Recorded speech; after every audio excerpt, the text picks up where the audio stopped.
Voyager aux États-Unis d'Amérique pourrait bientôt devenir impossible. Et ceux qui y vivent déjà ne sont pas épargnés. Donald Trump est de retour et il frappe fort, très fort. Le 20 janvier, il a signé un décret explosif. Son objectif officiel, protéger les États-Unis des terroristes étrangers et des menaces à la sécurité nationale. Mais en réalité, ce décret va bien au-delà.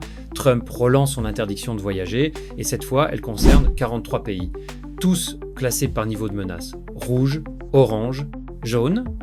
Les pays de la liste rouge sont purement et simplement bannis, aucune entrée possible, aucune exception. On y retrouve l'Afghanistan, Cuba, l'Iran, la Corée du Nord, la Syrie, le Yémen et bien d'autres. Même ceux qui avaient aidé l'armée américaine, comme de nombreux Afghans, sont aujourd'hui rejetés sans explication, malgré toutes les promesses qu'on leur avait faites.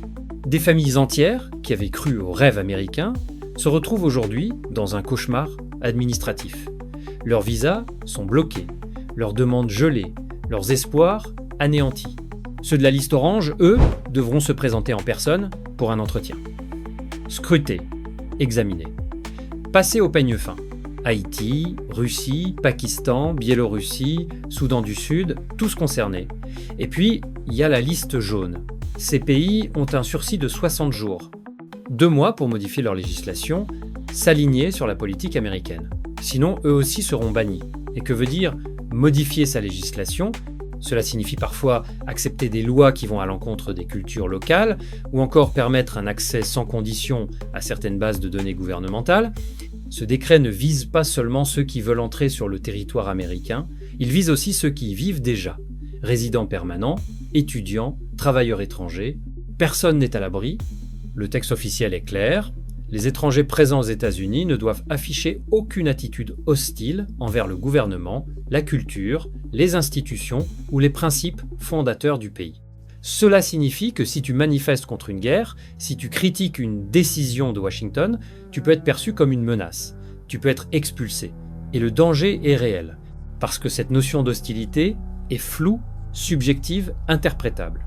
Un étudiant étranger qui publie un simple message sur les réseaux sociaux peut être jugé comme hostile. Un journaliste, un militant, un simple citoyen peut être accusé de sympathie envers un groupe étranger suspect et voir son visa révoqué.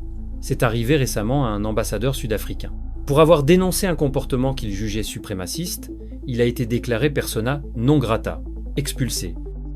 The leadership is doing some terrible things, horrible things. So that's under investigation right now. We'll make a determination. And until such time as we find out what South Africa is doing, they're taking away land, they're confiscating land. Cela ne s'arrête pas là.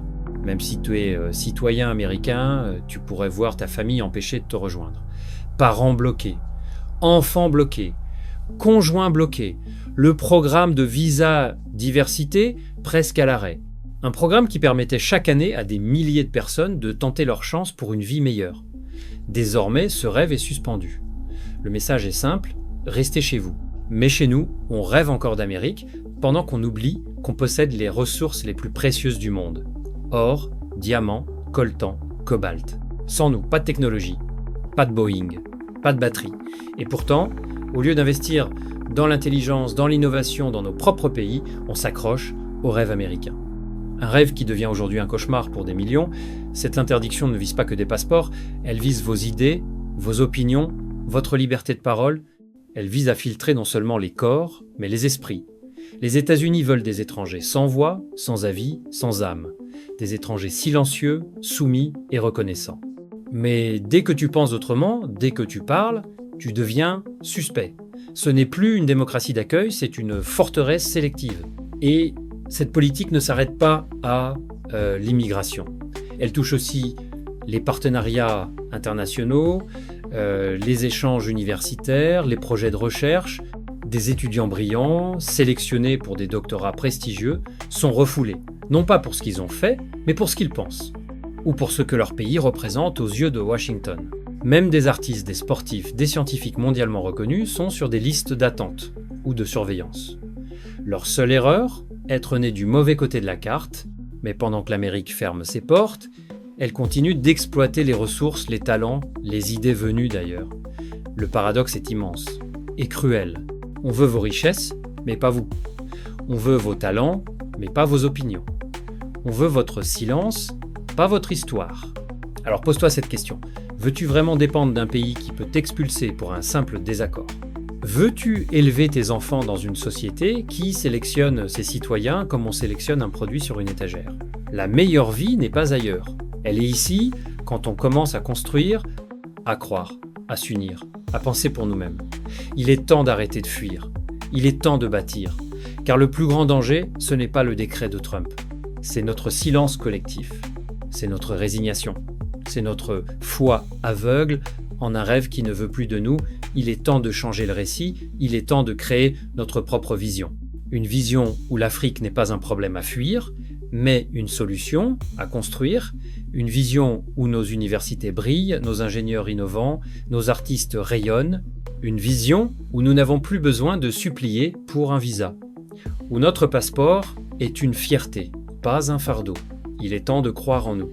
Clique maintenant sur la vidéo qui s'affiche à l'écran ou plonge dans la playlist pour aller encore plus loin. C'est pas juste de l'info, c'est une prise de conscience. À tout de suite.